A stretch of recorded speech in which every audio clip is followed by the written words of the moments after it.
ঘুমের রাজ্যে পাড়ি জমায়। এদিকে নিধি বইটা হাতে নিয়ে পড়তে থাকে আর মুচকি মুচকি হাসতে থাকে, কেননা কালকে প্রিয় মুখটা আবার দেখতে পারবে। ভাবতেই নিধি যেন আনন্দে আত্মহারা। এদিকে রাসেলও আজকে দুই নয়নে ঘুম যেন কিছুতেই ধরা দিতে চাচ্ছে না। বিছানার এক পাশ থেকে ও পাশ করেই যাচ্ছে, কিন্তু ঘুম পড়ে আসছে না। অবশেষে এমন করতে করতে কখন যে ঘুমিয়ে যায় সেটা রাসেল নিজেও জানে না। তাহলে আপনারা কিভাবে জানবেন? সকালে সময়ের আগে রাসেল উঠে পড়ে। মনের মাঝে এক আলাদা ভালো লাগা কাজ করতেছে। এতদিন পরে বাড়ি যাবে বলে কথা। রাসেল সবকিছু রেডি করে নিয়ে বসে আছে। এমন সময় আকাশ আসে। আসসালামু আলাইকুম।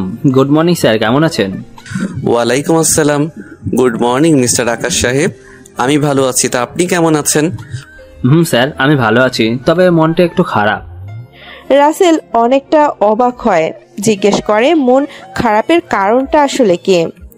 ওই রাতে তো ভালো মানুষের মতোই দেখলাম, তাহলে এখন আবার মন খারাপ কেন শুনি? আপনাকে ছেড়ে চলে যেতে হবে তাই। আপনি থাকেন চট্টগ্রাম আর আমি থাকি ঢাকা। এখানে তো আপনার আন্ডারে আমাকে রাখা হয়েছিল। আরে এতে মন খারাপের কি আছে? দেখা তো হবেই, আর আপনার ডিউটি আমার সাথেই পড়বে। নো সমস্যা ইয়াং ম্যান। আপনি চাইলে যে কোনো কিছু সম্ভব, অসম্ভবের কিছুই নাই। তাই চলেন খেয়ে নেই, আর একটু পরে বের হতে হবে। চলেন আগে খেয়ে নিই, তাহলে পরে আবার দৌড়াদৌড়ি করার তালে পড়তে হবে নি, সেটা আবার একটু ভালো লাগবে না নে? স্যার, খাবার পরে যদি একটু রেস্ট করতে নাই পারি তাহলে যেন কেমন লাগে। আর কোনো কথা না বলে ওরা চলে যায় নাস্তা করার জন্য। দুজনে নাস্তা করে বেরিয়ে পড়ে এয়ারপোর্টের উদ্দেশ্যে।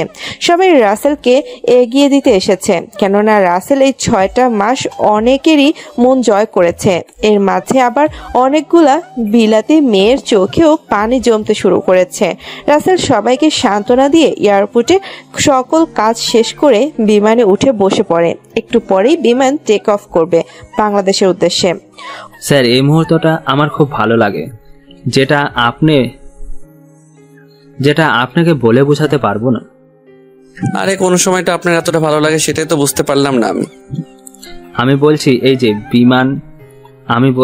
এই যে বিমান টেক অফ করে মাটি থেকে ঠাস ঠাস করে আকাশে ওড়ে, পরে আবার শূন্যের ওপরে ভাসতে থাকি, সেটার কথা বলছি।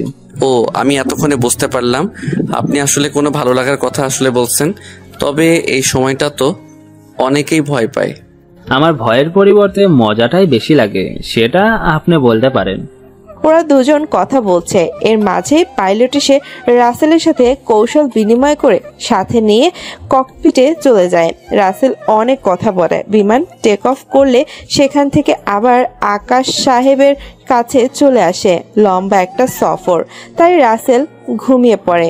এদিকে নিধি পথ চেয়ে বসে আছে, কখন রাসেল আসবে। না, রাসেলকে আনতে যেতে হবে তো নাকি? যেতেই হবে। কতদিন হলো ভাইয়াকে দেখি না, আর বাবা তো এয়ারপোর্টে আছে। তুই বরং নিধিকে সাথে নিয়ে চলে যা। আমি জানি নিধি আমার ছেলেকে অনেক ভালোবাসে। মায়ের মুখে এই কথা শুনে আহানা তো রীতিমতো সেই লেভেলের অবাক। আম্মু, তুই এই কথাটা কিভাবে বুঝতে পারলি শুনি? সন্তানের মন পড়ার ক্ষমতা মায়েদের থাকে, বুঝলি? আর ওদের দুইজনকে কিন্তু সেই মানাবে। ভাবি আমার সেই কিউট, তাই না আম্মু? আচ্ছা তুমি থাকো, আমি তাহলে পেতনি ভাবিকে রেডি হতে বলি। তাড়াতাড়ি যা, আমার ছেলে আবার এই চলে আসলো বলে। আহানা আর কোনো কথা না বলে সেখান থেকে রেডি হয়ে গাড়ি নিয়ে নিধির বাড়ির সামনে রেখে চলে আসে নিধির কাছে। ভাবি ভাবি, এই নিধি পেতনি কোথায় তুই? নিধি সদ্য গোসল করে ওয়াশরুম থেকে বেরিয়েছে। চুলগুলো পানি টপ টপ করে কোমর বেয়ে মাটিতে পড়তেছে। অমনি আহানার কথার জবাবে বলে ওঠে, ওই শাকচুন্নি, এভাবে চিল্লাস কেন? কোন পাকা ধানে মই দিবি যে এত চিল্লাস? ভাবি তুই জানিস আজকে ভাইয়া আসবে, তোকে আমার সাথে যেতে বলেছে, তোমার গুণধর শাশুড়ি মা। নিধি তো আহানার কথা শুনে সেই লেভেলের খুশি, কি করবে ভেবেই পাচ্ছে না জানো। দেখতে হবে না শাশুড়ি মাটা কার? ছেলের হবু বউয়ের জন্য আগে কত দরদ দেখেছিস। হয়েছে হয়েছে, আর সাফাই গাইতে হবে না, তুই বরং তাড়াতাড়ি রেডি হয়ে নে। তুই 2 মিনিট বসে, আমি 30 মিনিটে রেডি হয়ে আসতেছি। নিধি একটা মুচকি হাসি দিয়ে রেডি হতে চলে যায়। এদিকে আহানা নিধির আম্মুর সাথে এটা ওটা নিয়ে কথা বলতে থাকে। এইদিকে নিধি কি পরবে সেটা ভেবেই পাচ্ছে না। অবশেষে রাসেল যেটা একদিন পছন্দ করেছিল সেটাই পরে নেয়। অনেকটা সময় পরে রেডি হয়ে বেরিয়ে পড়ে।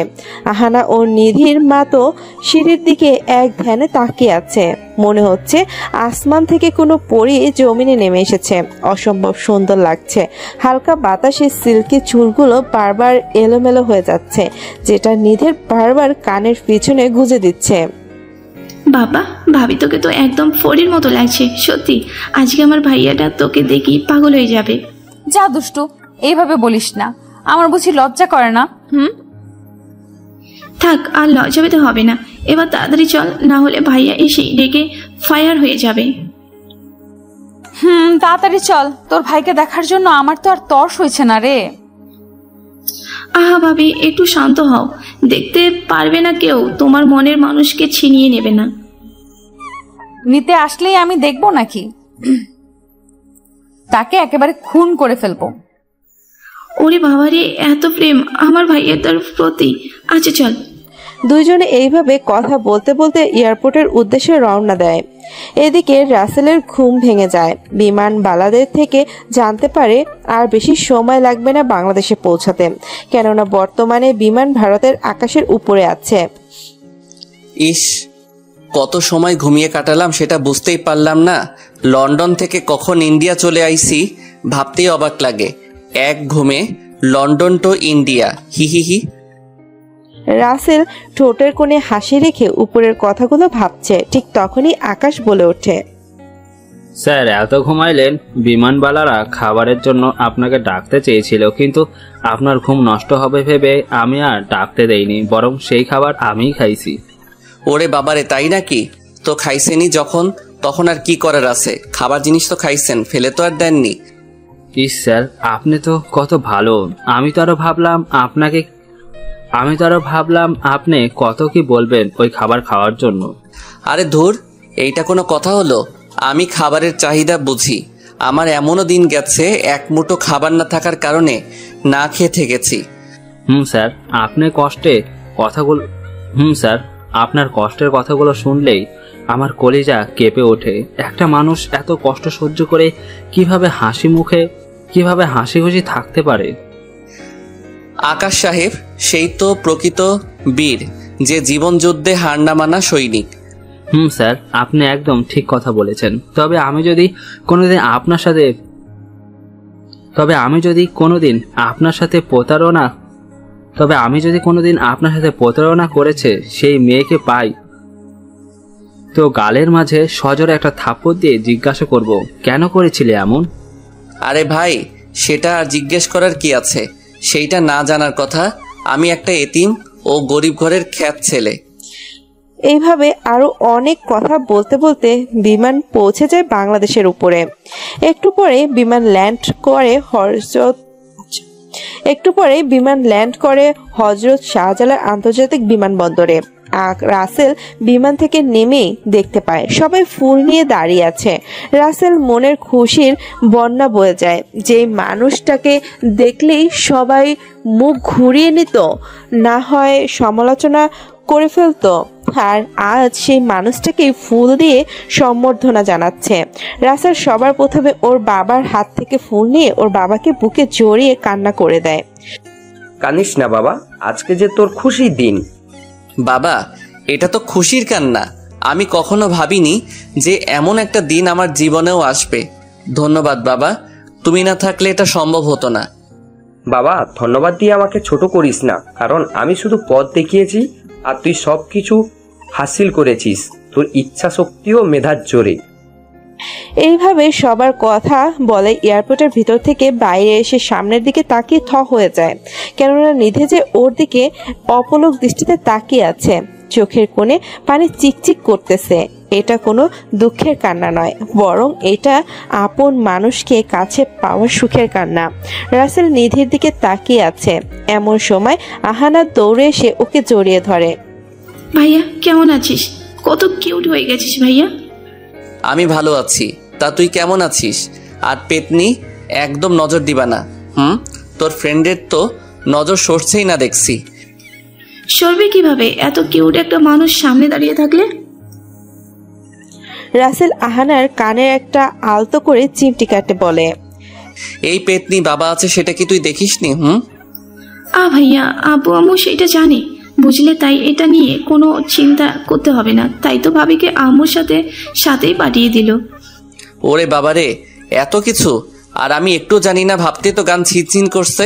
নিধি একটু দূরে দাঁড়িয়ে সবকিছু দেখছিল।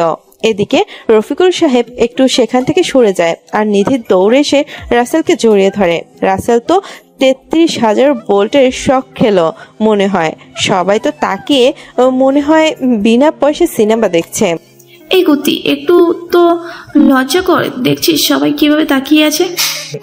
আহানা নিধির কানে কানে উপরের কথাগুলো বলে। নিধি তো আহানার কথায় ভীষণ লজ্জা পেয়ে রাসেলের বুক থেকে মুখ গুজে নেয়।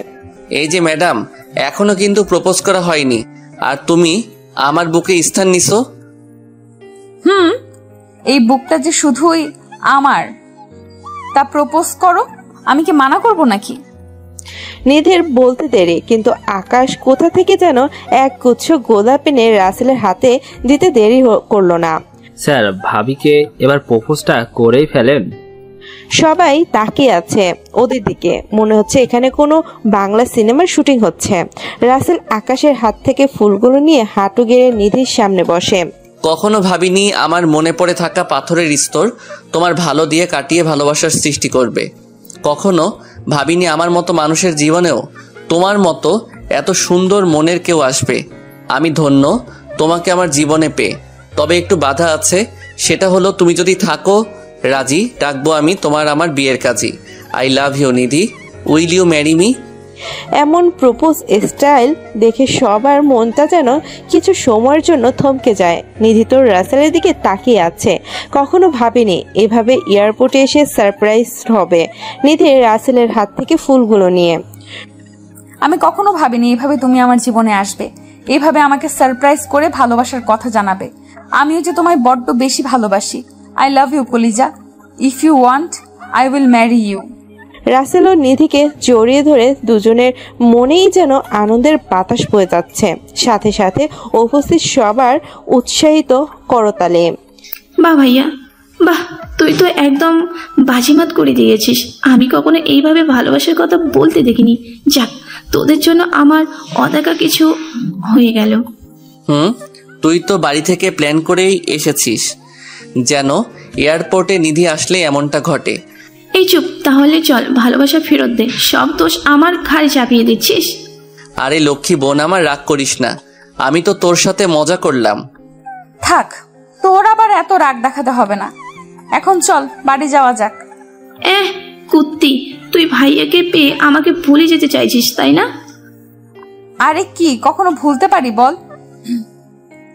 তুই হলি আমার একমাত্র বেস্টু, তার উপরে আমার জানের টুকরো কলিজার আদরের বোন।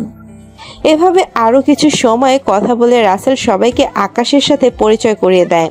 স্যার, আমি তাহলে আসি, আমাকে আবার ওই ফ্লাইটে চট্টগ্রাম যেতে হবে। এতদিন পরে নিজ দেশে আসলে তা বাড়িতে যাবে না, এটা কি হয় নাকি বলেন? আচ্ছা, আপনারা সবাই ভালো থাকবেন। আর স্যার, ফের দেখা হবে কিছুদিন পরে। ভাবিকে নিয়ে সুখে থাকেন। বাই। আকাশে উপরের কথাগুলো বলে ভিতরে চলে যায়। এদিকে রাসেল সবাইকে নিয়ে বাসার উদ্দেশ্যে রওনা দেয়। গাড়িতে বসে রাসেল এক ধ্যানে জানালা দিয়ে কি একটা দেখতেই ব্যস্ত। এইভাবে বাইরে তাকিয়ে কি দেখো শুনি? এই তো তেমন কিছু না, বাইরের সবকিছু দেখছিলাম। ওই আমার না খুব ইচ্ছে করছে তোমার সাথে কোথাও ঘুরতে যেতে, একসাথে হাতে হাত রেখে পথ চলতে। বাড়িতেই এখনো গেলাম না, তাহলে তোমাকে নিয়ে ঘুরতে যাব কিভাবে শুনি? এখন কি যেতে বলছি নাকি? পরে যাব, সেটাই তোমাকে মনে করিয়ে রাখলাম। হইছে, এবার থাকো। ওই দেখো পেতনি কিভাবে ফুলতেছে। কিরে, তোর আবার কি হলো? এইভাবে রাগে ফোঁস করতেছিস কেন? তোদের সাহস থেকে আমি অবাক হয়ে যাই। আমাকে রেখে তোরা ঘুরতে যাওয়ার প্ল্যান করছিস? আরে কুত্তা, আমাদের প্ল্যানে তোর নামটাও আছে বুঝলি। তোকে ছাড়া কি আর আমরা কোথাও যেতে পারি বল? হাজার হলেও 10টা না 5টা না, তুই আমার একটা মাত্র ননদ। এই তো আমার মিষ্টি ভাবি, এই জন্য তো তোকে আমার এতটা ভালো লাগে। আমাকে ছাড়া তুই কোথাও যেতে চাস না। এইবার থাম, আমরা বাড়ি এসে গেছি। তোরা এত কথা কিভাবে বলতে পারিস আমি বুঝি না। ভাইয়ের কথা বলাটাও একটা আর্ট, সেটা সবাই পারে না বুঝলি। তুই জানিস না এই গল্পের ভয়েস করার জন্য শামীম ও সোনালিকার কথা বলার স্টাইলে সবার মন কেড়ে নিয়েছে। সেটা জানি, তাদের কথা আর বলিস না। তারা হলো নামকরা ভয়েস আর্টিস্ট। তবে আশিক, মিষ্টি, প্রিয়াঙ্কা, মাফি, জিহাদ মিলে এরাও কিন্তু কম না। এদের ভয়েস ও অনেক সুন্দর, কিন্তু সবাই তো এই দুজনকেই voice queen and voice king নাম দিয়েছে। এভাবে কথা বলতে বলতে বাড়ির গেট দিয়ে ঢুকে গাড়ি থামিয়ে গাড়ি থেকে নেমে পড়ে। রাসেলের মা দরজার কাছে দাঁড়িয়েছিল আগে থেকেই। ছেলেকে দেখা মাত্র দৌড়ে এসে জড়িয়ে ধরে। কেমন আছিস বাবা? আর আসতে কোনো অসুবিধা হয়নি তো? আমি অনেক ভালো আছি। তা আম্মু, তুমি কেমন আছো? আর এমন শুকিয়ে গেছো কেন? নিশ্চয়ই ঠিক মতো ওই পেতনি তোমার যত্ন নেয়নি, তাই না? ভাইয়া খবরদার, আমাকে পেতনি বলে খেপাস না। যদি খেপে চাই তাহলে কিন্তু তোর নিস্তার নেই আমার হাত থেকে। যা করতি ভাগ। আম্মু, তুমি এই পেতনিকে বিয়ে দিয়ে দিচ্ছ না কেন বলো তো? আম্মু দেখছো, ভাইয়া আমার সুখকে দেখতে পারতেছে না, তাই আমাকে তাড়িয়ে দেওয়ার কথা বলতেছে। এদিকে এমন ভাই বোনের মিষ্টি ঝগড়া দাঁড়িয়ে থেকে সেই মনোযোগ দিয়ে শুনছে নিধি আর মিটমিটিয়ে হাসতেছে। এই তোরা দুইটা কি সব সময় সাপ বেজির মতো লড়াই না করে একটু থাকতে পারিস না? আর আহানা, তুইও কেমন দেখছিস? রাসেল এতদিন পর দেশে আসলো, তাও এখনই শুরু করেছিস এমন? মায়ের কথা শুনে আহানার নেকা কান্না শুরু করে দেয়। তুমিও ভাইয়াকে পেয়ে আমাকে এক্ষুনি ভুলে গেছো? যাও, তোমার সাথে আমার কোনো কথা নেই। আহানা উপরের কথাগুলোই বলে হন হন করে রাগ দেখিয়ে উপরে ওর রুমে চলে যায়। আম্মু দিলে তোকে রাগিয়ে? ও আমার সাথে এমন করবে না তো কে করবে বলো? ওই পেতনির সাথে যে আমি এমন না করলে আমার একটু ভালো লাগে না। এতদিন খুব মিস করেছি এই মিষ্টি মিষ্টি দুষ্টুমিগুলো। আমি কি বললাম? যা এখন গিয়ে রাগ ভাঙা, নাহলে মহারানী কেঁদে কেঁদে বালিশ ভিজিয়ে ফেলবে। আরে নিধি মামুনি, দাঁড়িয়ে কেন? বসো না আম্মু, আমি তোমার আদরের ছেলে মেয়ের এমন দুষ্টু না আম্মু, আমি তোমার আদরের ছেলে মেয়ের এমন মিষ্টি দুষ্টুমিগুলো খুব উপভোগ করতেছিলাম। আর বলিস না, এই দুটাকে নিয়ে আমার হয়েছে যত জ্বালা। একটুও সামলাতে পারি না, সব সময় সাপে বেজির মতো ঝগড়া করতেই থাকবে। আম্মু তুমি চিন্তা করো না, আমি আসলেই তোমার শক্তি একটু বেড়ে যাবে, তখন আর এমন করতে পারবে না। হ্যাঁ রে মা, তোরে যে আমার ছেলের বউ করে কবে ঘরে আনতে পারবো সেইটাই আল্লাহ ভালো জানে। আম্মু দেখো, এখনই কোনো বিয়ের কথা বলবে না, অনেক দেরি আছে। আর নিধি ম্যাডাম ও ডাক্তার হয়ে বের হোক। আমিও আর তোর বাবা সেটাই ভেবেছি, কেননা তোর বাবা চায় না এই বিয়ের টেনশনে নিধির স্বপ্ন পূরণে কোনো ক্ষতি হোক। আম্মু, তোমরা ভালো কথাই চিন্তা করেছো। তা এখনো কি আমাকে এইভাবে না খাইয়ে রাখবে? আমি কতদিন তোমার হাতে খাবার খাই না। এই রে, আমি তো বকবক করতে করতে ভুলেই গেছি তোকে খাবার দেওয়ার কথা। আচ্ছা তুই গিয়ে মহারানীকে রাগ ভাঙিয়ে ফ্রেশ হয়ে সাথে করে নিয়ে আয়, আমি আর বৌমা খাবার রেডি করি। ঠিক আছে আম্মু, তুমি বরং সেটাই করো, এটাই সব থেকে ভালো হবে। আর মহারানীর রাগ ভাঙাতে যে আমার কত কাঠখড়ি পোড়াতে হবে সেটা কে জানে। তোমার মেয়ের যে রাগ রে বাবা, দেখলেই ভয় লাগে। তুই রাগিয়েছিস, এখন তুই বোঝগা কত ধান বানতে কত চাল হয়। আম্মু, তুমি পেতনিটাকে এভাবে রাগি দিয়ে আমার উপরে সব দোষ চাপিয়ে আবার মজা নিচ্ছ, তাই না? রাশিদা চৌধুরী কিছু বলতে যাবে, ঠিক তার আগেই দরজার ওই পাশ থেকে রফিকুল চৌধুরী মানে রাসেলের বাবা বলে ওঠে, কে কার সাথে এতটা রাগ করলো শুনি, যে রাগ ভাঙাতে এত কিছু করতে হবে? কে আবার রাগ করলো বলো? তোমার আদরের ফাজিল মাইয়া আছে না, ওই রাগ করছে। আর তুমি তো জানোই আহানা রাগলে কি হয়। এই রে, তাহলে তো কাম সারছেই, এখন রাখি। ধুর। এই রে, তাহলে তো কাম সারছেই, এখন রাসেল এসেছে, ও রাগ যেমনে পারে ভাঙাগ্গা। সেটা নিয়ে আমাদের বুড়া বুড়িতে এত চিন্তা করে হুদাই শরীর খারাপ করতে হবে না। বাবা, তুমি একদম ঠিক কথা বলেছ। আমি আছি তো ওই পেতনির রাগ ভাঙানোর জন্য, তাই না? এখন যা গিয়ে মহারানীর রাগ কমিয়ে খেতে নিয়ে আসে। রাসেল আর কোনো কথা না বলে সেখান থেকে চলে আসে রুমে। আর রুমে এসেই কাপড় চোপড় পরিবর্তন করে ওয়াশরুমে গিয়ে গোসল করে কাপড় পরে বেরিয়ে আসে। একটু রেডি হয়ে আহানার রুমে চলে আসে। দেখে আহানা বালিশে মুখ গুজে কাঁদছে আর চোখের জল মুছতাছে। ওই আহানা, ওঠ, আমার না অনেক ক্ষুধা লেগেছে, সেই কখন খেয়েছি। ক্ষুধা লেগেছে তো যা না খেয়ে নে, আমার কাছে কি? আমি কি হাড়ি নিয়ে বসে আছি নাকি? না, ঠিক সেটা না। কতদিন হলো তোর সাথে বসে খাবার খাই না, আজকেও কি খেতে পারবো না? আমি কারো বোন না, তুই চলে যা এখান থেকে। আমি যদি তোর ভাই হতাম তাহলে কি আর এভাবে বলতে পারতি? আমি যখন তোর কিছু হই না তাহলে এখানে থাকবো কেন? তার চেয়ে বরং আমি এই বাড়ি থেকে চলে যাচ্ছি। কোথায় যাবি তুই? শুধু এক পা সামনে বাড়িয়ে দেখ, একদম মেরে পা হাতে ধরিয়ে দেব। না রে, আমি তো তোর ভাই না, তাহলে কেন থাকবো? রাসেল উপরের কথাগুলো বলেই পিছনে ফিরে হাঁটার ভান করলে আহানা বলে ওঠে, যেও না ভাইয়া, ও যেও না ভাইয়া, আমাকে একা রেখে তুই চলে গেলে আমাকে কে করবে এমন মিষ্টি আদর? যেও না ভাইয়া। রাসেল আহানার কথাগুলো মনে মনে বলে। যাক বাবা, তাও কাজ হয়েছে, মনে হচ্ছে মহারানীর রাগ কিছুটা হলেও কমেছে। আচ্ছা, যাব না, এখন চল খেতে, আব্বু অপেক্ষা করতেছে আমাদের জন্য। যাবো না আমি, তুই বেশি করে খাগা, যা, আমার ক্ষুধা নেই। ইস, আমি কারোর জন্য কত সুন্দর ড্রেস আর দামি ব্র্যান্ডের মেকআপ নিয়ে এসেছি, এখন তো সে নিবে না, তাই ভাবছি কাউকে দিয়ে আসি।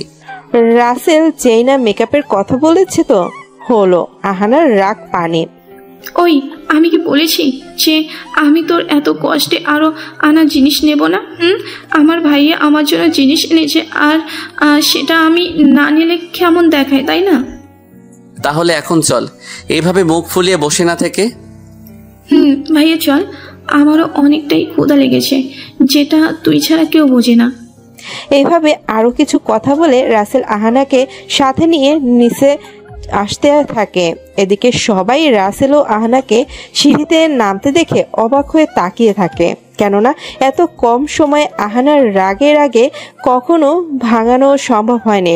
রাসেল ওর বাবার মায়ের সামনে এসে হাতি তুড়ে বাজিয়ে বলে, এই যে আম্মু, আব্বু, তোমাদের আবার কি হলো যে এইভাবে আমাদের দিকে তাকিয়ে আছো শুনি? আমি ভাবছি এটা কিভাবে সম্ভব, যে মেয়ের রাগা ভাঙাতে পাক্কা একটা দিন চলে যেত, তবুও মহারানীর রাগ কমতো না, আর এখন একটু সময়ের মাঝে মহারানীর রাগ জমে পানি। বুঝলে আম্মু, এটাই হলো ভাইয়ের পাওয়ার আর বোনের প্রতি ভালোবাসা। দোয়া করি আল্লাহ যেন তোদের ভাই বোনের মিষ্টি ভালোবাসা সারা জীবন বেঁচে থাকে। তোদের এই ভাই বোনের মিষ্টি ভালোবাসার উপরে কারো দুষ্ট নজর যেন না লাগে।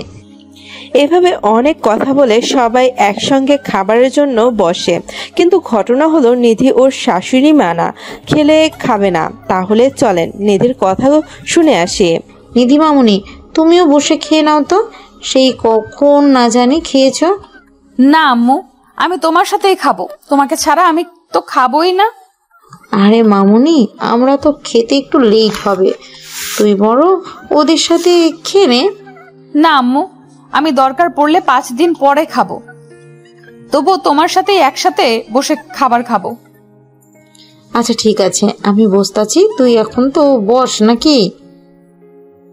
নিধি আর কোনো কথা না বাড়িয়ে বসে খাবারের পর্বে শরিক হয়। কথা বলা থেকে কিছু সময় বিরতি দিয়ে খাবার পর্ব শেষ করে। সবাই সোফায় বসে নানান ধরনের কথা বলতেই যেন ব্যস্ত হয়ে পড়ে। রাসেল ওখানে কি করছে, কিভাবে দিন কাটিয়েছে, আরো অনেক কিছু। এই সব কিছুর মাঝে রাসেল মনে পড়ে যায় এখনো কারো গিফটগুলো বুঝিয়ে দেওয়া হয়নি।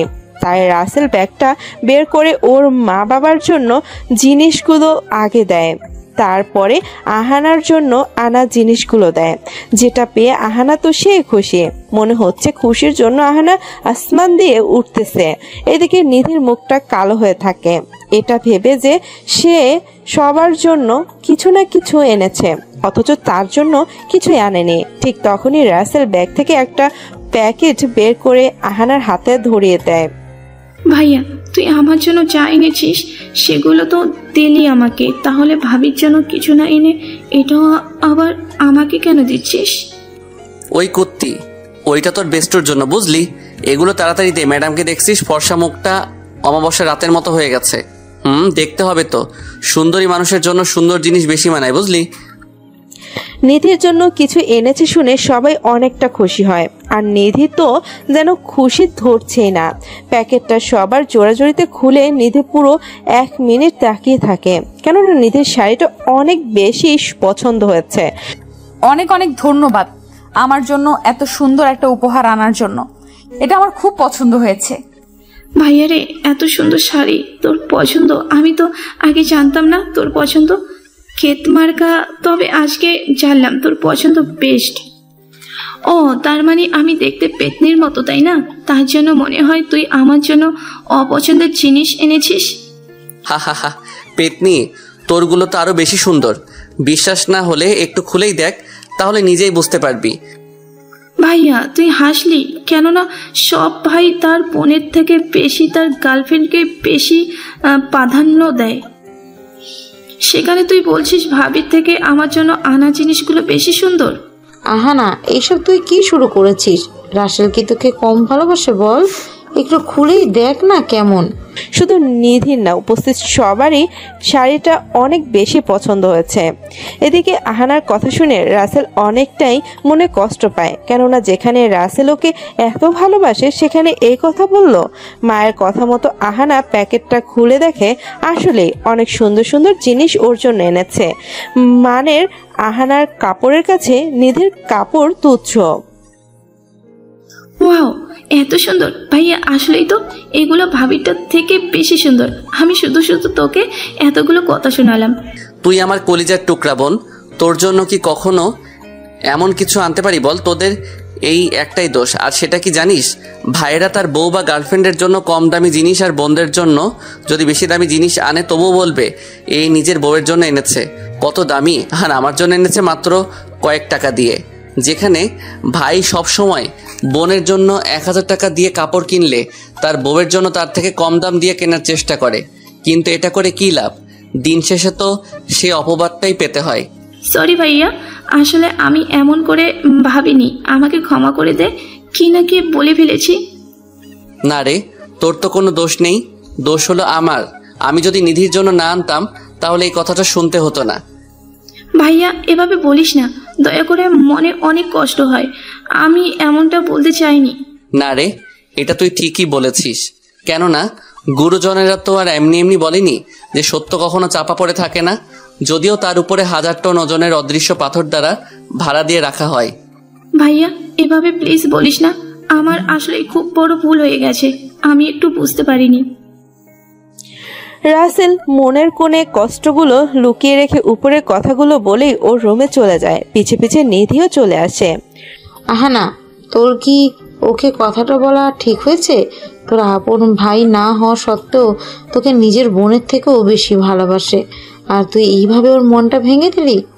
আম্মু বুঝতে পারিনি এমন করে কিছু বলে ফেলবো। তুমি ভাইয়াকে বলো না আমার সাথে রাগ না করতে। ও রাগ করে থাকলে আমার চেয়ে একটুও ভালো লাগে না।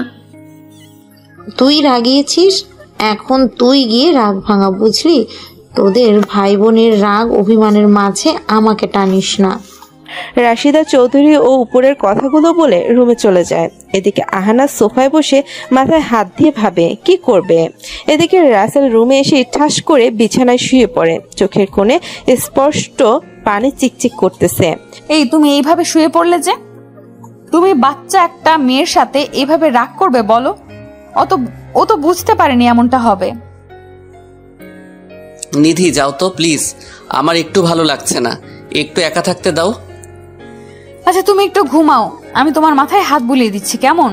আচ্ছা দাও, তবে কোনো কথা বলিও না, আমার কিন্তু একটু ভালো লাগছে না। আচ্ছা ঠিক আছে, শুধু একটু মাঝে মাঝে তোমার সাথে দুষ্টুমি করব।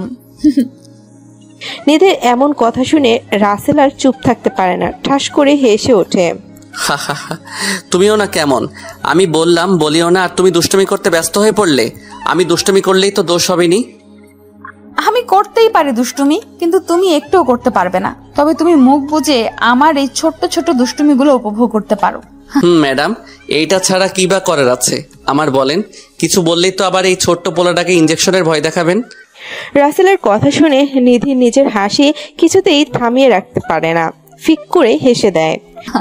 এই তুমি এত বড় একটা পোলা, কোনো কিছুতেই ভয় পাও না, তাহলে ইঞ্জেকশনে ভয় পাও কেন?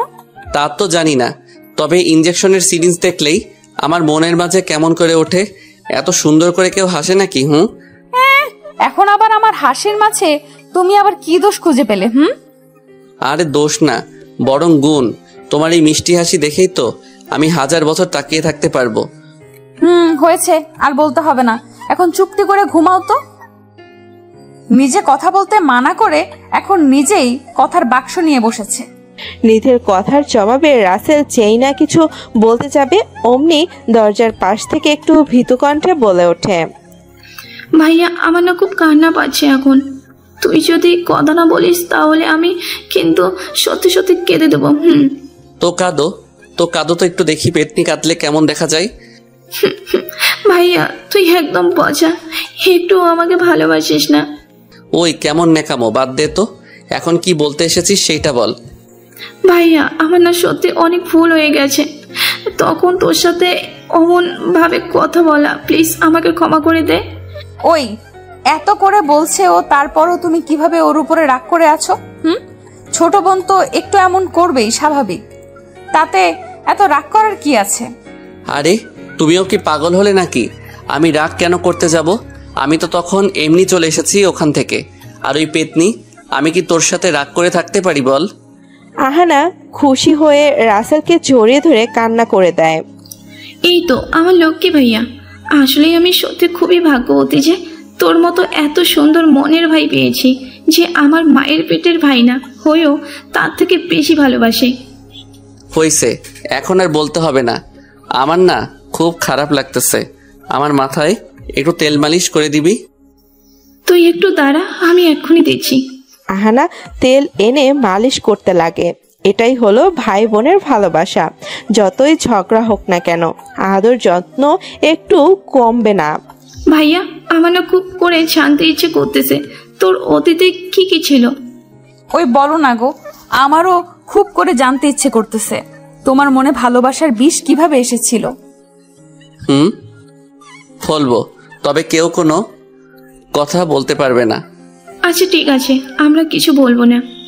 তাহলে শোনো, আমি যখন কলেজে প্রথম ভর্তি হই তখনই একটা মেয়েকে আমার খুব ভালো লাগতো। বলতে পারো প্রথম দেখে ক্রাশ খেয়ে যাই। প্রথম আমাকে দেখতেই পারতো না, মায়ের সাথে অবহেলা করতো। আমি ছিলাম এতিম ও খ্যাত টাইপের ছেলে। এইভাবে অনেক দিন যায়। ধীরে ধীরে ইসরাত ও আমার মাঝে ভালোবাসার সৃষ্টি হয়।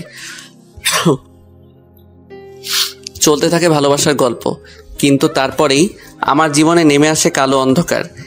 কেন ভাইয়া, তখন কি কারেন্ট ছিল না যে অন্ধকার নেমে আসলো? এই জন্যে আমি বলতে চাইছিলাম না, তোদের না বললাম কথার মাঝে বাম হাত ঢুকাবি না। সরি ভাইয়া, আর হবে না, তুই বল না প্লিজ। ইসরাত আমাকে অবহেলা করতে থাকে, যেটা আমার একদম সহ্য হতো না। কিছুই বলতাম না, খুব বেশি ভালোবাসতাম যে, কিন্তু ও আমাকে বোঝেনি। রাসেল এইভাবে সম্পূর্ণ ঘটনা খুলে বলে। রাসেলের কষ্টের কাহিনী শোনার পরে রাসেল খেয়াল করে নিধি ও আহানার চোখে পানি। কিরে, তোদের আবার চোখে কি হলো? এভাবে কান্না করতেছিস যে? তোমার জীবনে এত কষ্ট ছিল কই? একটিবারের জন্য তো আমার সাথে শেয়ার করনি। খুব করে কষ্ট পেতে চাই বলতে চাইনি। আমি তো ইসরাতের মতো তোমাকে হারানোর ভয় পাই। পাগল একটা। আমি এই জীবন থাকতে তোমাকে কখনোই ভুলবো না। ওই মেরে আমার সামনে পেলে সেলুট করতাম।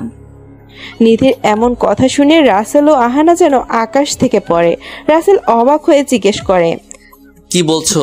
যেই মেয়ে আমার সাথে এমন করছে তুমি তাকেই স্যালুট করবে? সে যদি তোমার সাথে এমন না করতো তাহলে কি আল্লাহ তোমাকে আমার কপালে রাখতো বলো? ও এই ব্যাপার, শোনো, আল্লাহ যাকে যার ভাগ্যে লিখে রাখে যে কোনোভাবেই তাকে তার জীবনের সাথে মিলিয়ে দেয়। সেটা আমি জানি, তবে ওই মেয়েটা সত্যি অনেক বড় ভুল করেছে, তোমার মতো হীরাকে পেয়ে হারিয়েছে। এইভাবে আরো অনেক সময় কথা বলে।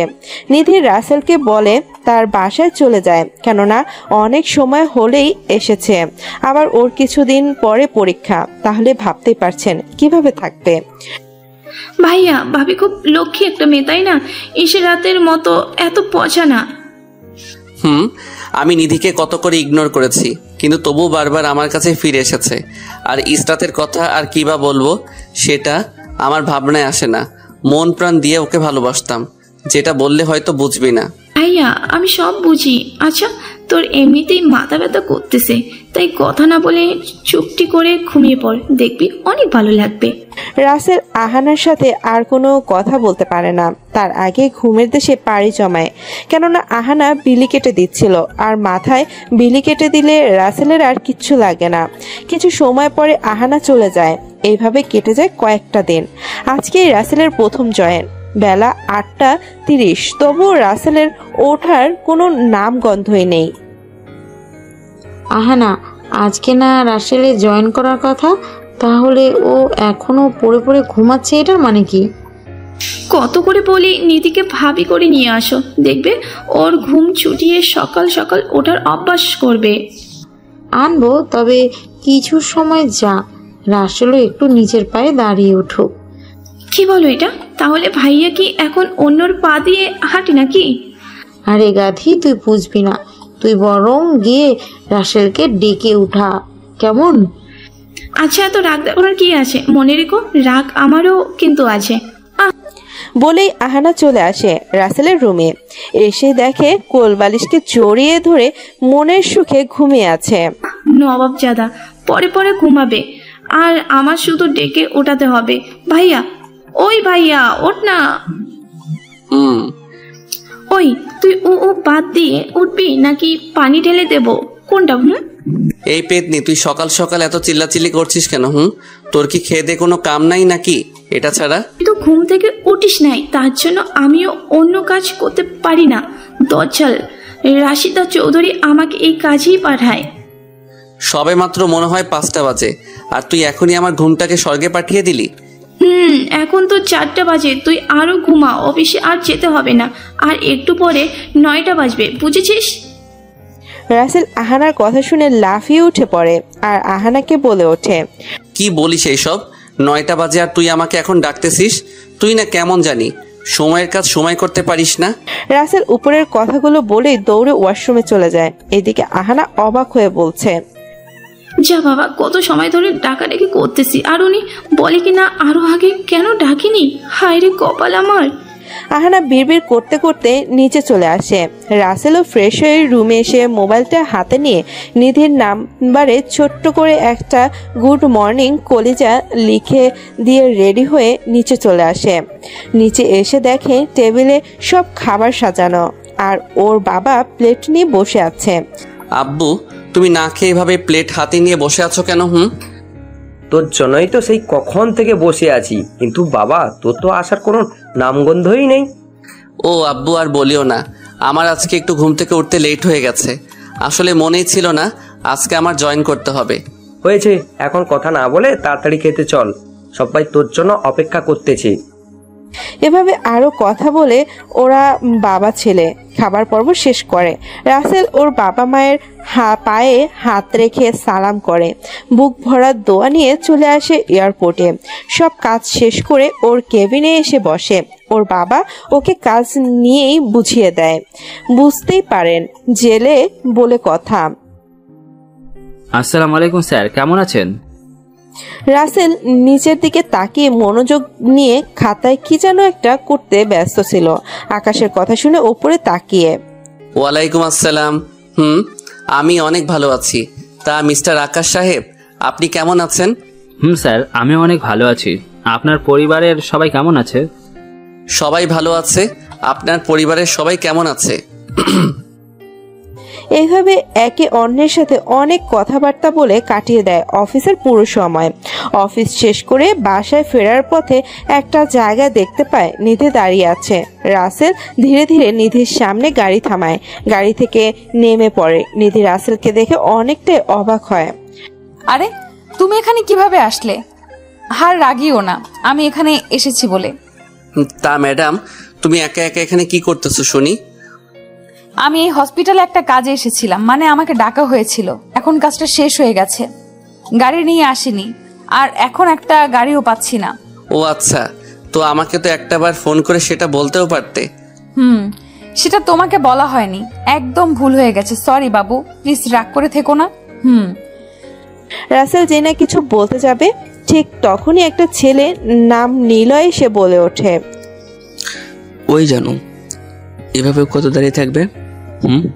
চলো আমরা বরং অন্য জায়গায় ঘুরে আসি। সারাদিন তো এখানে সেখানে ঘুরে বেড়ালাম। এদিকে সপ্ত রাসেলের মাথার উপর দিয়ে যাচ্ছে। কি হচ্ছে এসব? নিধি যেই না কিছু বলতে যাবে তার আগে রাসেল বলে ওঠে, বাহ নিধি বাহ, এই ছিল তাহলে তোমার ইম্পর্টেন্ট কাজ হাসপাতালে? এটা ছিল তোমার মনে? প্লিজ একটা বার আমার কথাটা শোনো।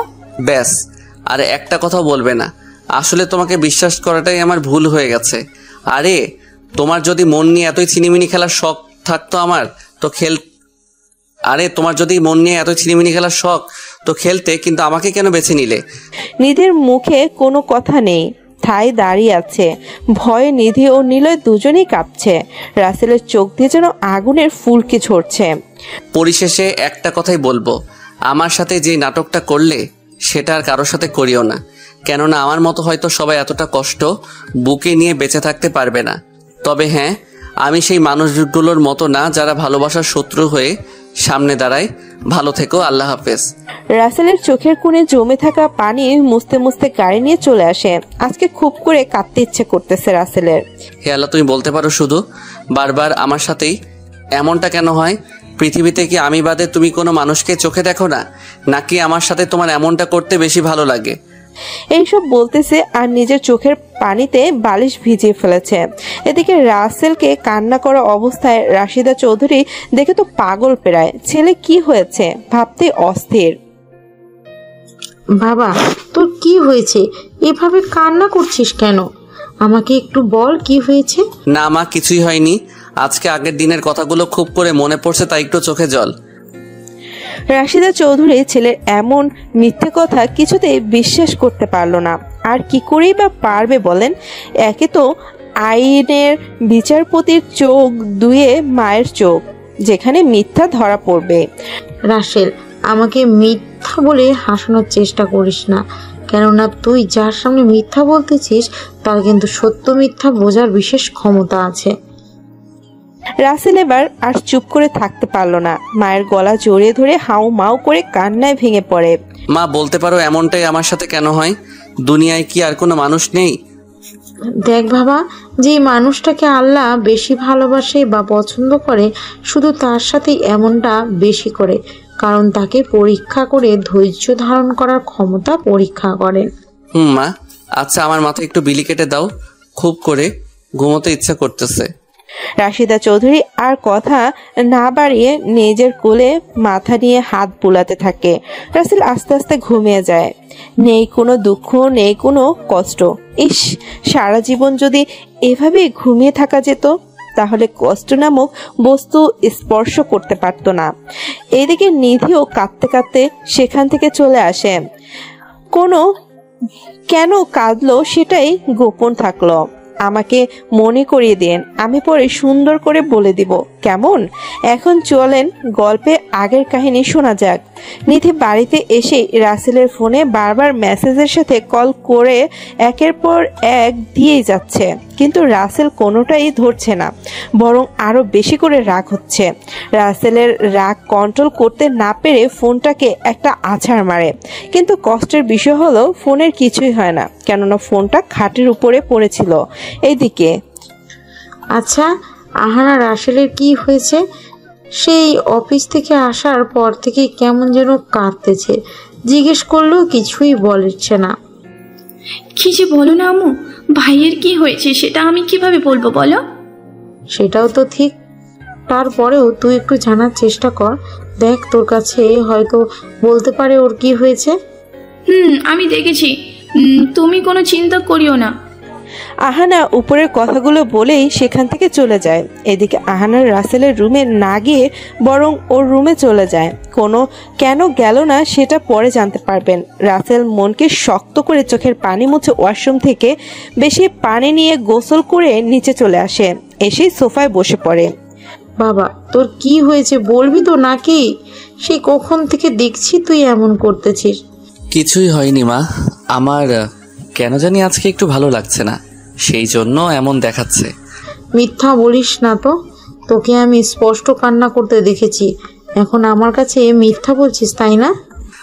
আরে মা কি যে বলো না, তখন আসলে আমার চোখে কি যেন গিয়েছিল, বের হচ্ছিল না, তাই চোখ থেকে পানি পড়ছিল। রাশিদা চৌধুরী ছেলের এমন সুন্দর করে সাজানো মিথ্যে কথাটা বিশ্বাস করে ছেলের জন্য খাবার আনতে চলে যায়। এদিকে রাসেল ভাবে, যাক বাবা, বড় বাচ্চা বেঁচে গেছি, আর একটু হলেই তো আম্মুর সামনে ধরা পড়েই যেতাম। না জানি তখন আম্মু কি মনে করতো। রাসেল বসে বসে এইসব চিন্তা ভাবনা করেই যাচ্ছে, আর ওইদিকে রাশিদা চৌধুরী রাসেলের জন্য প্লেটে খাবার সাজে নিয়ে আসে। এসে দেখে রাসেল সেই আগের মতোই কোনো চিন্তায় ডুবে আছে। রাসেল সরিয়ে একটু ধাক্কা দিয়ে, এই কে কে? ও মা তুমি? আমি ভাবছি এভাবে কে আমাকে আবার ডাকে। রাসেল, তোর ভাবসাব কিন্তু আমার একদমই ভালো লাগছে না। কি হয়েছে বলতো? সেই কখন থেকে এভাবে চিন্তায় মগ্ন হয়ে আছিস? কিছুই হয়নি মা, তুমি শুধু শুধু চিন্তা করতেছো। এখন এসব চিন্তা বাদ দিয়ে আমাকে খেতে দাও, খুব ক্ষুধা লেগেছে। আচ্ছা দিচ্ছি, তুই হাঁ কর, আমি নিজ হাতে তোকে খাইয়ে দিচ্ছি। রাসেলের শরীরে একটু ধাক্কা দিতে রাসেলের মা সুন্দর করে খাইয়ে দিচ্ছে, আর রাসেল তৃপ্তি সহকারে খাচ্ছে। রাসেল খাওয়া শেষ করে নিজের রুমে এসে ছাদে চলন্ত ফ্যানের দিকে চেয়ে কিছু একটা ভাবছে। এদিকে নিধি আসে রাসেলদের বাড়িতে। ওর মনটা খুব খারাপ। আম্মু তোমার ছেলে কোথায়? দেখছি না যে কোথাও। আর বলিস না মা, সেই অফিস থেকে ফিরেই মন খারাপ করে বসে যেন কি চিন্তা করছে। কত করে জিজ্ঞেস করলাম কি হয়েছে, কিছুই বলল না। নিধি তো ভালো করেই জানে রাসেলের কেন এমন করতেছে, তাই আর কিছু বলে সোজা রাসেলের রুমের সামনে এসে দেখতে পায় রাসেল কিছু একটা ভাবছে। এইভাবে কি এমন ভাবতেছো শুনি? রাসেল তো নিধির কথা শুনেই এক বস্তার রাগ নিয়ে নিধির দিকে তাকিয়ে চোখ বড় করে, যেটা দেখে নিধি ভয়ে ঢোক চিপটে থাকে। তুমি এখানে কেন এসেছো? চলে যাও এখান থেকে। যেটা আমার সাথে করেছো ভালোই করেছো। আমি তোমার সাথে কিছুই করিনি, আমার কথাটা তো একটাবার শোনো প্লিজ। তোর কি কথা শুনবো আমি? নাকি আমাকে কষ্ট দেবার তোর আরো বাকি আছে? যদি বাকি থাকে তাহলে সেটা পূরণ করে আমার চোখের সামনে থেকে দূর হ। রাসেলের কথা শুনে নিজের অজান্তে নিধির চোখ থেকে পানি গাল বেয়ে টপ টপ করে পড়তে থাকে, যেটা রাসেলের চোখ এড়াতে পারে না। কেন এমন করতেছো বলো? আমি মানতেছি আমার ভুল হয়ে গেছে। ভুল বলতেছো এটাকে? হা হা হা, না হেসে পারলাম না। দোহাই লাগে আমার সামনে থেকে চলে যাও, না হলে আমি কি করে বসবো নিজেও জানি না। নিধি রাসেলের হাত ধরে সরি বলতে যাবে, অমনি ঠাস ঠাস করে দুইটা থাপ্পড় লাগিয়ে দেয়। নিধি অবাক হয়ে গালে হাত দিয়ে রাসেলের দিকে তাকিয়ে থাকে। দেখো, আমি আর মিথ্যে মায়ায় নিজেকে জড়িয়ে কষ্ট পেতে চাই না। তুই তো সুখের জন্য অন্য মানুষকে বেছে নিয়েছিস, তাহলে সেখানে চলে যা না, আমাকে একটু একা থাকতে দে। নিধির কান্না করতে করতে কিছু বলতে যাবে, অমনি সেখানে ওর মা আর আহানা চলে আসে। ভাইয়া, তুই ভাবিকে এভাবে মারতে পারিস না। আমি তো মারতে চাইনি, ও মারতে বাধ্য করেছে। তুই জানিস ও কি করেছে? আমি সবটা জানি, কারণ ওটাতে ভাবির কোনো দোষ ছিল না, সব দোষ আমার ছিল। কি বলতেছিস এইসব? তোর কি মাথা ঠিক আছে নাকি পুরোটাই গেছে? না রে ভাইয়া, আমার মাথা ঠিকই আছে। আসলে তুই ভাবিকে ভুল বুঝছিস। আসল কাহিনী হলো, আমি ভাবিকে বলেছিলাম তোর সামনে অভিনয় করতে, এটা দেখতে যে তুই আসলেই ভাবিকে কতটা ভালোবাসিস। আর ওই ছেলেটা আমার বয়ফ্রেন্ড ছিল। ভাবি এটা করতে চায়নি, কিন্তু আমার জোরাজোরিতে করেছে। রাসেল তো আহানার কথা শুনে মনে আকাশ থেকে পড়ল। কি বলছে এসব? আহানার কথা শুনে রাশিদা চৌধুরী ঠাস করে একটা থাপ্পড় লাগিয়ে দেয় আহানার গালে। আহানা, তোকে কি এই জন্য বড় করেছি বল? তুই কি বুঝিস না রাসেল নিধিকে কতটা ভালোবাসে? ও ওকে হারানোর ভয় সব সময় করে। আহানা ও রাশিদা চৌধুরী উপরের কথা বলেই সেখান থেকে চলে যায়। এদিকে রাসেল কতটা ভুল করেছে সেটা বুঝতে পারে, তাই নিধির সামনে বসে কান ধরে বলে, ওই জানো, সরি। নিধি কোনো কথা বলে না, অন্যদিকে মুখ ঘুরিয়ে থাকে। প্লিজ সরি, আমাকে ক্ষমা করে দাও, আমি বুঝতে পারিনি এমনটা। রাসেল নিধির গালে একটা কিস দিয়ে নিধিকে বুকে জড়িয়ে নেয়।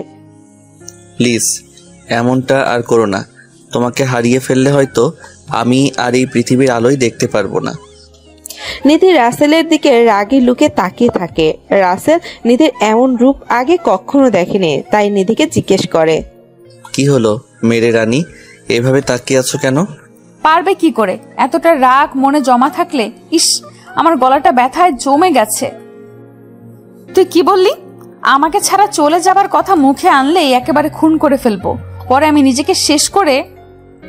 নিধি ওর পুরো কথাটা শেষ করার আগে রাসেল ওর ঠোঁট জোড়া নিজের দখলে নিয়ে নেয়। নিধি তো অবাক হয়ে রাসেলের চোখের দিকে তাকিয়ে আছে, যেন রাসেলের চোখ পুরো পৃথিবীটা আলোয় চকচক করতেছে। এই কথাটা আর মুখে আনবে না, এই আমি বলে দিলাম। তোমাকে ছাড়া আমি যে অসহায় সেটা কি তুমি বোঝো না? বুঝি তো, আমি যে তোমার পৃথিবী সেটা আমার থেকে কে ভালো বুঝবে বলো? আচ্ছা, এখন তুমি ঘুমাও, কেঁদে কেঁদে তো চোখ মুখ ফুলিয়ে ফেলেছো।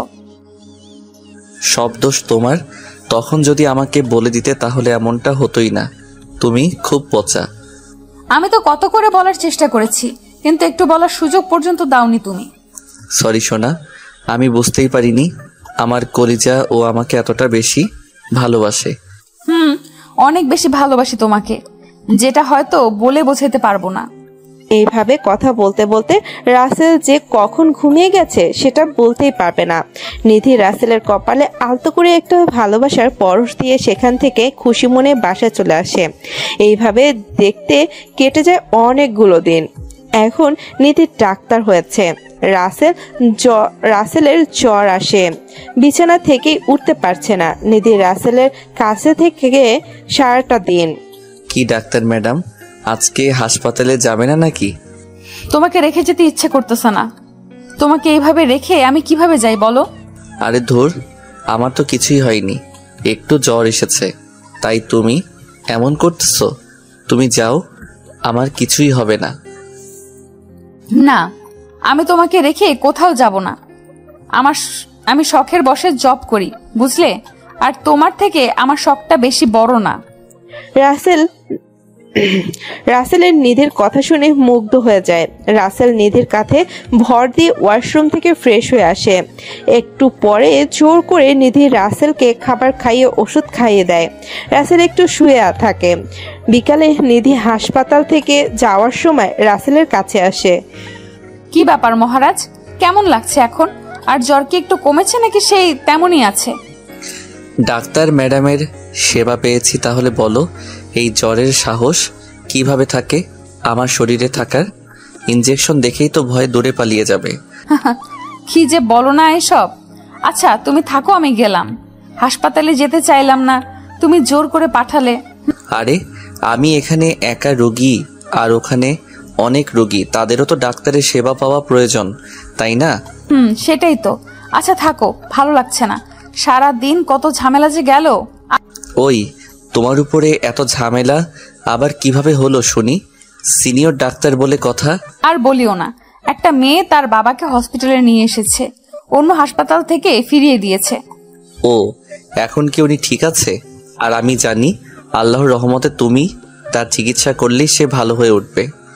সে এখন একটু ভালো আছে, আর মেয়েটা অনেক ভালো। সে কি কান্না আমাকে জড়িয়ে ধরে। মেয়েটার মা তো ঠেকিয়ে রাখতেই পারছিল না। আচ্ছা থাকো, তোমার যেহেতু জ্বর কমেছে, তো বিকেলে আমাকে হসপিটালে নিয়ে যাও, ওই রোগীটাকে দেখতে যেতে হবে। যথা আজ্ঞা মহারানী, আপনার আদেশ এই বান্দা অক্ষরে অক্ষরে পালন করবে। আচ্ছা দেখ মনে কত পালন করো, আমি গেলাম, তুমি উঠে ফ্রেশ হয়ে নাও। উপরের কথাটা বলেই নিধির সেখান থেকে চলে যায়। আর রাসেল উঠে ফ্রেশ হয়ে আগে থেকে নিধির জন্য রেডি হয়ে বসে থাকে। বিকেলে নিধি ও রাসেল হাসপাতালের জন্য বেরিয়ে পড়বে এমন সময়। আমাকে একা রেখে তোমরা ঘুরতে যাবা না? এটা তো হবে না। উত্তি, তোরে তো খোঁজার জন্য গেছিলাম, কিন্তু গিয়ে দেখি তুই পড়ে পড়ে ঘুমাচ্ছিস। এখন কথা বলে সময় নষ্ট না করে চলো যাওয়া যাক। আমি জানি আমাকে আবুল তাবুল বুঝিয়ে না নেওয়ার ধান্দা করবি। পেতনি, তোরে তো কি যে কর্ম। আচ্ছা চল, পরে বাসায় ফিরে দেখা যাবে। এই বলে ওরা বেরিয়ে পড়ে হাসপাতালের উদ্দেশ্যে। কিছু সময় পরে চলেও আসে। নিধি আগে আহানাকে সাথে নিয়ে হাসপাতালে মানে ওই কেবিনে যায়। রাসেল একটু কাজে আছে বলে সে পরে যাবে। এদিকে নিধি ওই রুগীর কাছে আসে। ম্যাডাম আপনি এসেছেন? দেখেন না আমার বাবা কেমন করছে, আমাকে আর আগের মতন ইসরাত বলে ডাকছে না। দেখেন সে অসুস্থ, তাই আপনি শান্ত হন, দেখবেন সব ঠিক হয়ে যাবে। এইভাবে ভেঙে পড়লে তো আপনার বাবার আরো বেশি কষ্ট হবে। আমি আর কাঁদবো না, আপনি আমার বাবাকে ভালো করে দিন না প্লিজ। দেখুন মিস ইসরাত, আমি আমার সর্বোচ্চ দিয়ে চেষ্টা করেই যাচ্ছি, বাকিটুকু আল্লাহর হাতে। ভাবি তোমার হয়ে থাকলে চলো, ভাইয়ের মনে হয় কাজ শেষ হয়ে গেছে, হয়তো আমাদের জন্য বাইরে দাঁড়িয়ে আছে। তোমার ভাইয়া তো এখানে আসলেও পারতো, তাই না বলো? সেটা পারতো, কিন্তু বুঝতেই পারো বড় অফিসার বলে কথা, সবাই এক নামে চেনে, সিনিয়র অফিসার রাসেল, তাই এইটুকু ইগো তো থাকবেই। রাসেল নামটা শুনে ইশরাতের কলিজায় নাড়া দিয়ে ওঠে। কিছু সময়ের জন্য হারিয়ে যায় যে সে তার বাবাকে নিয়ে হাসপাতালে আছে। ম্যাডাম আপনি কি নাম বললেন? কেন, আমি তো রাসেল নাম বলেছি। আমার ভাই বিমান বাহিনীর বড় অফিসার আর এই ডাক্তার ম্যাডামের হবু স্বামী। কিন্তু আপনি রাসেল নাম শুনে এভাবে রিয়্যাক্ট করলেন কেন শুনি? নিধির প্রশ্নের জবাবে ইশরাত যেটা বলে সেটা শুনে তো নিধি ও আহানা অবাক হয়ে যায়, কেননা ইশরাত বলেছে, আসলে আমি একজনকে আমার জীবনের থেকেও বেশি ভালোবেসেছিলাম, তার নামও রাসেল ছিল, কিন্তু সে আমার জীবন থেকে হারিয়ে গেছে দূর অজানায়। এখন ওনার মুখ থেকে যখন রাসেল নামটা শুনলাম তখন ওর কথা খুব মনে পড়ে গেল। ও আচ্ছা বুঝলাম, কিন্তু তাকে আপনি এত ভালোবাসা সত্ত্বেও হারিয়ে গেল কেন সেটাই তো বুঝলাম না। ইশরাত যেই না কিছু বলতে যাবে তার আগেই নিধির ফোনে রাসেল কল দিয়ে যেতে বলে, ফলে তা আর ইশরাতের কথাগুলো না শোনায় রয়ে যায়। ভাবি ভাইয়া তো বারবার ফোন করেই যাচ্ছে, চলো না, এখন এনার কথা শোনা বাদ দিয়ে পরে না হয় ভাইয়ার রাগে ফায়ার হয়ে যায়, তার চেয়ে বরং এনার কাহিনী তুমি পরে শুনে নিও। ঠিক বলেছস, এমনিতেই তোর ভাইয়ের যেই রাগ সেইটাই তো আর বলার অপেক্ষায় রাখে না। কথাগুলো বলে ওরা চলে যায় আর ইশরাত ওদের চলে যাওয়ার দিকে এক ধ্যানে তাকিয়ে থাকে। এদিকে অন্য দিক থেকে রাফি ও রাইসা ইশরাতের কাছে এসে হাত তুড়ি দিয়ে বলে, কিরে কোন রাজ্যে হারিয়ে আছে শুনি? সেই কখন থেকে শুধু শুধু ডেকেই যাচ্ছি, কিন্তু তোর তো সেই দিকে কোনো খেয়ালই নেই। আসলে আমি ডাক্তার ম্যাডামে চলে যাওয়ার দিকে তাকিয়েছিলাম। জানিস ডাক্তার ম্যাডামটা না অনেক ভালো, এমন মেয়ে যেই ছেলের বউ হবে তার কপালটা আসলেই অনেক ভালো। তুই দেখি আজকাল মানুষ নিয়ে পিএইচডি করতেছিস দেখছি, যাকে নিয়ে পিএইচডি করার কথা ছিল তখন তো করিসনি, এখন আর এইসব মানুষকে নিয়ে চিন্তা করে কি লাভ? ঠিক কথা বলেছ। না জানি আমার বন্ধুটা কোথায় আছে, আজ কতদিন হলো তার সাথে কোনোভাবেই আমার দেখা বা যোগাযোগ হয়নি। মনটা সারাক্ষণ তার জন্য ছটফট করতে থাকে। মনে করিও না, দেখবা রাসেল ভাইয়া একদিন আমাদের মাঝে ঠিকই ফিরে আসবে চমক নিয়ে। সেটাই যেন হয়। তা আঙ্কেলের কি অবস্থা? এখন আমি শুনেছি এই ডাক্তার ম্যাডাম নাকি অনেক ভালো। এখন বাবা একটু সুস্থ, শুধু কি ভালো নাকি বলো, বলতে পারো নিধি ম্যাডামের ডাক্তার রূপে একজন ফেরেস্তা। সেটাই। আমি অনেকের কাছ থেকেই শুনেছি এর ব্যাপারে, সবাই খুবই ভালো কথাই বলেছে। এভাবে আরো অনেক কথা বলে রাফি ও রাইসা। ঈশাতে বাবা ও মায়ের সাথে কথা বলে চলে যায়। এদিকে রাসেল ওদের নিয়ে একটা পার্কে ঘুরতে আসে। জানো দেখো ওই জায়গাটা কত সুন্দর, ইস মন ছুঁয়ে গেল এত সুন্দর জায়গা দেখে। ভাবি তুমি ঠিক কথা বলেছ, আসলে এই জায়গাটা একদম দেখার মতো জায়গা, সেটা বলার অপেক্ষা রাখে না।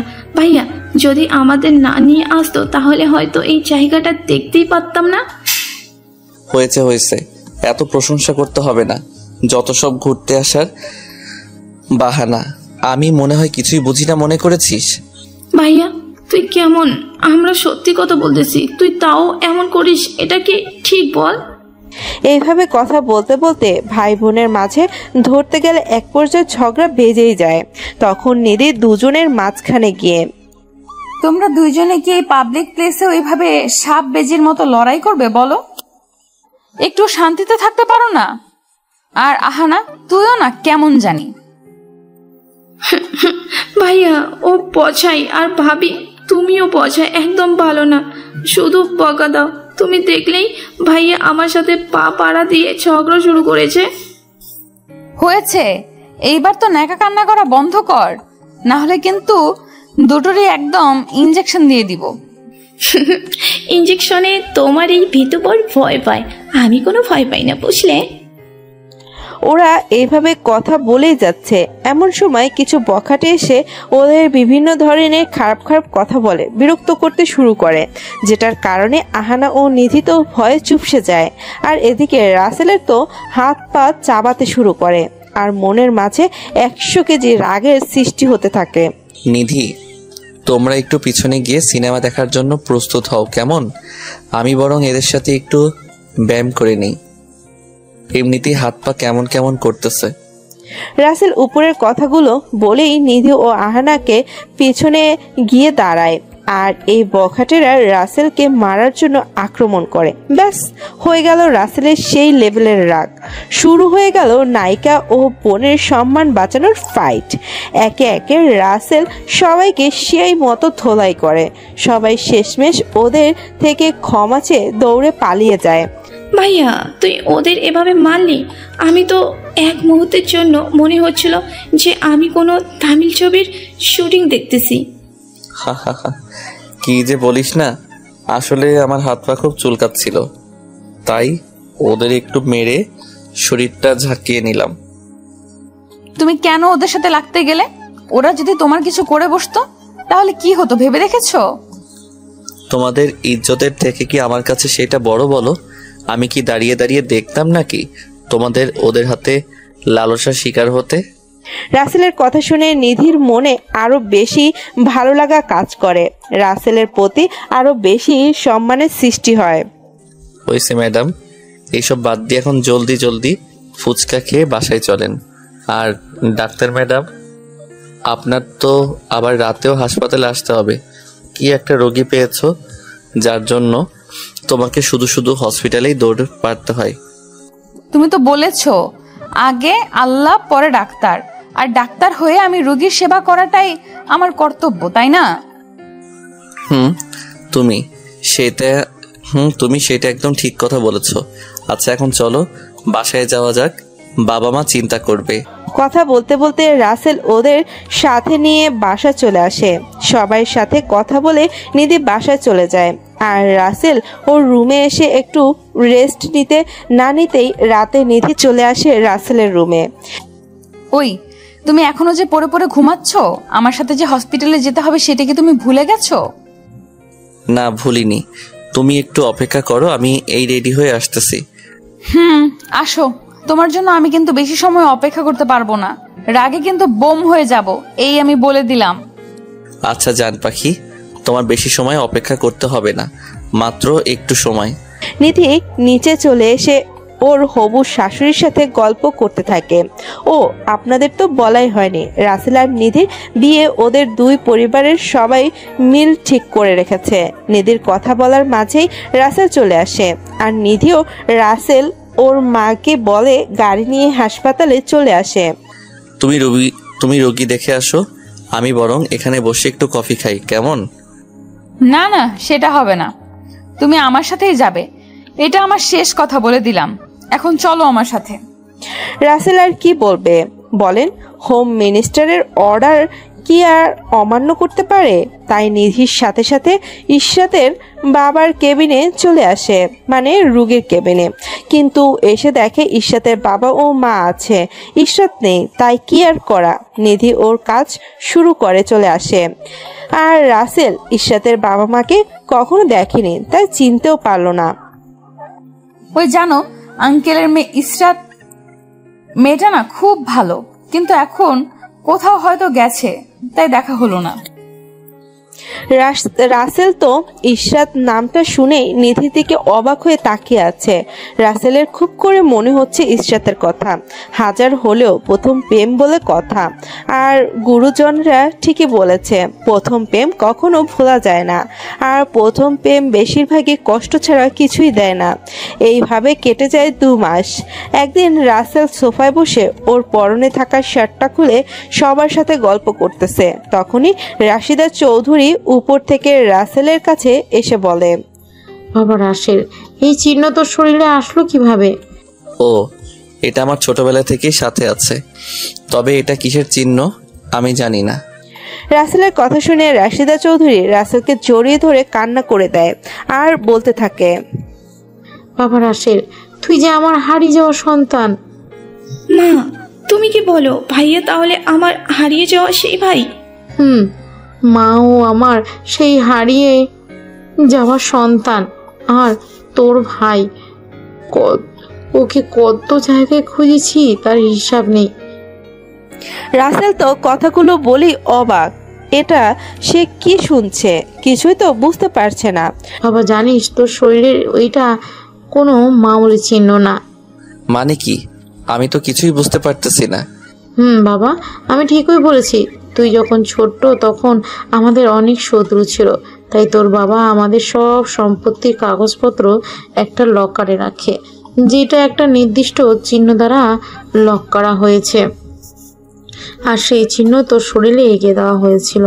রাসেল কিছু বলতে যাবে, তার আগেই দরজার কাছ থেকে রফিকুল চৌধুরী বলে ওঠে, তোর মা ঠিকই বলেছে বাবা, এটা সেই চিহ্ন যেটা না থাকার কারণে আজও সেই কাগজপত্র আমি বের করতে পারিনি। কি বলো এইসব? সব তো আমার মাথার উপর দিয়ে যাচ্ছে। আমি বাবা মার কাছ থেকেও এতদিন বুঝতে পারিনি। বাবা, সব কিছুই ওই উপরওয়ালার খেলা, কখন কি করে কেউ জানে না। এইভাবে অনেক কথা হয় ওদের মাঝে, সবার মনে আনন্দের ছোঁয়া বয়ে যাচ্ছে। রাসেল তো অনেক খুশি, কেউ আর ওকে এতিম বলবে না। কি ব্যাপার, আমার বাবুটার আজকে দেখি বেশি মন ভালো। বাবা মাকে ফিরে পেয়েছো তার জন্য? আমি আজকে বেশি খুশি, যেটা তোমাকে বলে বোঝাতে পারবো না। আমিও অনেক খুশি, তবে একটা কথা বলার আছে তোমাকে, যদি তুমি অনুমতি দাও তাহলে বলবো। বলো, তোমার কথা শুনবো না এটা কি করে হয় বলো? ও যে ইশরাত আছে না, আমার সাথে তো অনেক ভালো সম্পর্ক হয়ে গেছে, তো আগামীকালকে ওর আংটি বদল হবে। আমাকে তোমাকে সাথে নিয়ে যেতে বলেছে খুব করে। কি বলো? কালকে তো আমার কলিগ আকাশেরও আংটি বদল, এখন দুইজনের অনুষ্ঠানে কিভাবে যেতে পারি? তাহলে তোমার কলিগের অনুষ্ঠানেই যেও, আমি ইশরাতকে না হয় কিছু একটা বলে ম্যানেজ করে নিব। আরে মন খারাপ করিও না তো, আমি তোমার সাথেই যাব। এবার খুশি তো নাকি? নিধি রাসেলকে জড়িয়ে ধরে বলে, আমি অনেক খুশি তুমি আমার কথা রেখেছো। এইভাবে ওরা অনেক কথা বলে, শপিং থেকে কিছু জিনিস কিনে আনে। পরদিন বিকালে আহানা, নিধি ও রাসেল বেরিয়ে পড়ে ইশরাতের বাসার উদ্দেশ্যে। এখানে বলে রাখা ভালো, ইশরাত এখন চট্টগ্রামে থাকে। ওরা ইশরাতের বাসায় চলে আসে। রাসেলের সামনের দিকে যেতে নিলেই ঠাস করে একটা ধাক্কা খায়। কি মনে করেছেন রাসেল পড়ে গেছে? আরে না, রাসেল তো একটা ছেলের সাথে ধাক্কা খেয়েছে, তাই পড়েই। আর সেই ছেলেটা আর কেউ না, সে হলো রাফি। রাসেল রাফিকে দেখেই তো অবাক, চোখের কোণে দুজনেরই পানি চলে আসে। দোস্ত, তুই এখানে কিভাবে? তোকে এত বছর পরে এভাবে দেখতে পারবো ভাবতেই পারিনি। আমি মনে হয় আগে থেকেই ভেবে রেখেছি তোর সাথে এইভাবে দেখা হবে, তাই না? আমি কি জানতাম নাকি তোকে এখানে পাবো? তাহলে তো আরো আগে চলে আসতাম। তুই মামা আগের মতোই আছিস, একটুও পরিবর্তন হস নাই। তা কেমন আছিস? ভালো আছি। তুই আর রাইসা ভাবি কেমন আছে রে? আমি অনেক ভালো আছি, আর রাইসাও অনেক ভালো আছে, আর রাইসাও এখানে আছে। কি বলিস, একসাথে দুইজন একই বাড়িতে? ব্যাপার কি মামা? মামা, আমরা তো বিয়ে করে ফেলেছি, আর তুই এই বাড়িতে এসেছিস কার বিয়ের অনুষ্ঠানে সেটা জানিস না? জানি তো, আমার হবু বউয়ের পরিচিত ইসরাতের বিয়েতে, কিন্তু তাকে এখনো আমি দেখিনি। কি বলিস, দেখিসনি?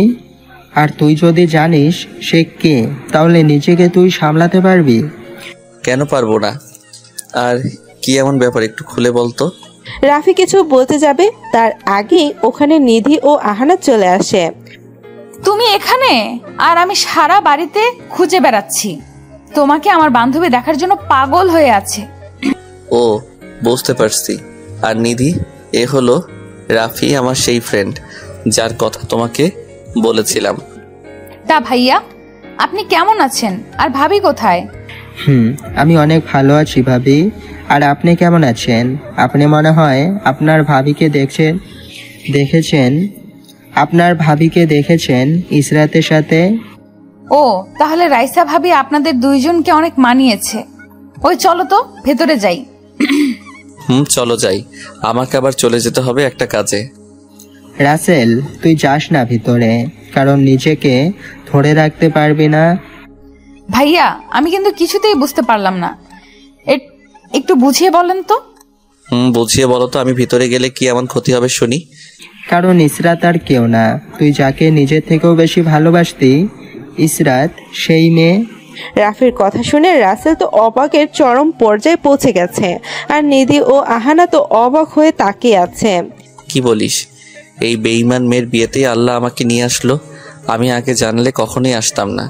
আমি জানি তুমি কখনোই আসতে না, তাই তো তোমাকে না জানিয়েই আমি তোমাকে এনেছি, কেননা ইসরাত খুব করে বলেছিল যেন শেষবারের মতো তোমাকে দেখতে পায়। নিধি, তুমিও আমার সাথে এমন করলে? আমি তো সবসময় ভাবতাম তুমি আমার থেকে কিছুই লুকাবে না।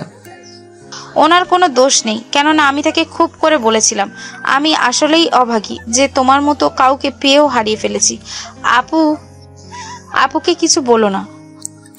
আপনার মতো মানুষের সাথে কথা বলতে আমার ঘৃণা করে। আপনি একটা বেঈমান। আমি বেঈমান, কারণ আমি তোমার পথ চেয়ে দিনের পর দিন চোখের জল ফেলেছি, না ঘুমিয়ে চোখের জলে বালিশ ভিজিয়েছি। তাতে কি? ওই নিধি, চলো, আমি গেলাম। এখানে এক মুহূর্তের জন্য থাকতে চাই না। যাবে তো, কিন্তু আমার বরের সাথে দেখা করে যাও। সে বিমান বাহিনীতে চাকরি করে। সে তোমার মতন এতিম আর ছোট লোক না। দেখেছিস রাফি, আজও সেই এতিম ছেলেটাকে অপমান করতেছে। নিজের বর বিমান বাহিনীর অফিসার, তো কি হয়েছে? কি হয়েছে মানে? আমি এতদিন না বুঝে তোমার অপেক্ষায় বসেছিলাম, কিন্তু যখন বুঝলাম বিমান বাহিনীর অফিসারকে রেখে তোমার মতন এতিমের জন্য বসে থাকা বোকামি ছাড়া কিছুই না। ইসরাত, তুমি তাহলে আমার হবু স্বামীকে এইভাবে অপমান করার জন্য নিয়ে আসতে বলছো? আমি আগেই জানতাম এই এতিমটাই আপনার হবু স্বামী, তাই তো এভাবে নিয়ে আসতে বলি। ইসরাত কথাগুলো বলেই হো হো করে হাসতে থাকে। আরো কিছু বলতে যাবে, ঠিক তখনই ভেতর থেকে ইসরাতের বর চলে আসে। আরে স্যার, আপনি এখানে? কত করে বললাম আমার এখানে আসার জন্য, কিন্তু আপনি তো বারবার মানা করে দিয়েছিলেন। রাসেলকে স্যার বলতে দেখে ওইখানে উপস্থিত রাসেলের পরিচিত জানা লোক বাদে সবাই অবাক। তোমার মাথা কি গেছে যে ওকে তুমি স্যার বলছো? ওর মতো ছোট লোক এতিমকে স্যার বলছো? ইশরাতের কথা শুনে আকাশ ঠাস ঠাস করে দুইটা থাপ্পড় লাগিয়ে দেয় আর বলে ওঠে, কিন্তু আপনি তো বারবার মানা করে দিলেন। এই, তুমি জানো কাকে কি বলছো? উনি আমার স্যার, বিমান বাহিনীর সিনিয়র অফিসার, আর এই শহরের নামকরা ব্যবসায়ীর ছেলে। আকাশের মুখে এই কথা শুনতো ইশরাত মনে হলো আসমান থেকে পড়লো। কি বলবে ভেবে পাচ্ছে না। মনের কোণে হয়তো এখন একটু অনুশোচনার বোধ কাজ করছে। এত বড় মাপের মানুষকে নিজের কাছে পেয়েও হারিয়ে ফেললো। আপনার মাঝে সেই অবহেলা আর অহংকারটা আজও আছে। ভাবতেই অবাক লাগে। যাই হোক, আপনার বিবাহিত জীবন সুখের হোক। আমি কখনো ভাবতেই পারিনি আপনি দাওয়াত করে এনে আমার হবু স্বামীকে এইভাবে অপমান করবেন। আগে যদি বুঝতাম আপনার মনটা এত কুৎসিত তাহলে কখনোই আসতাম না। নিধির কথা শুনে ঈশাদ কি আর বলবে, কিছুই বলার নেই, বলতে লজ্জা বলার সাহসটুকু পায় না। এদিকে আকাশ তো বলেই ওঠে, স্যার আমি আগে জানতাম না ইসরাত সেই কাল নাগিনী যে কিনা আপনার মতো মানুষের জীবনটা ভেঙে তছনছ করে দিয়েছে। আমি আগে জানলে ওর মতো ছোট মনের মেয়েকে কখনোই বিয়ে করতাম না। আকাশ সাহেব, এইভাবে বলবেন না। আমার সাথে যা হয়েছে আমি সেসব নিধির ভালোবাসাই ভুলে গেছি। একটা রিকোয়েস্ট করব।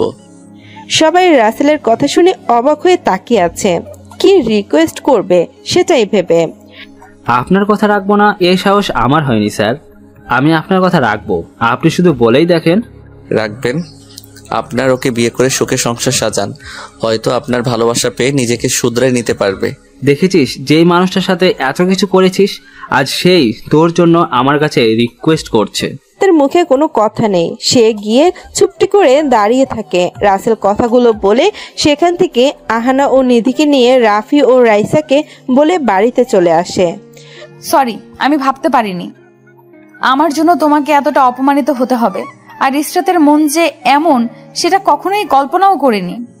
আরে সরি বলার কি আছে, আর এখানে তোমার কোনো দোষ নেই, সবটা আমার কপালেই লেখা ছিল। আর ধন্যবাদ তোমাকে। রাসেল এই অবস্থায় ধন্যবাদ কথাটা শুনে নিধি অনেকটাই অবাক হয়ে যায়। ধন্যবাদ কেন দিচ্ছ শুনি? এইভাবে কথা বলতে বলতে ওরা বাসায় চলে আসে। কিছুদিন পর রাসেল ও নিধির বিয়ে হয়ে যায়। চলতে থাকে শ্বশুর শাশুড়ির মিষ্টি। বৌমা, তোমাকে কাজ করতে হবে না, তুমি বরং রাসেলের পাশে বসো, কাজের লোক তো খাবার দিচ্ছেই। না মা, আমার ওদের সাথে একটু কাজ করতে ভালোই লাগে, এতে তো ওদের একটু কষ্ট কম হচ্ছে। এমনিতেই তো খুব একটা কাজ করার সময় পায় না। আমার বৌমার কাছ থেকে কিছু শেখো, বুঝলে রাসেলের মা?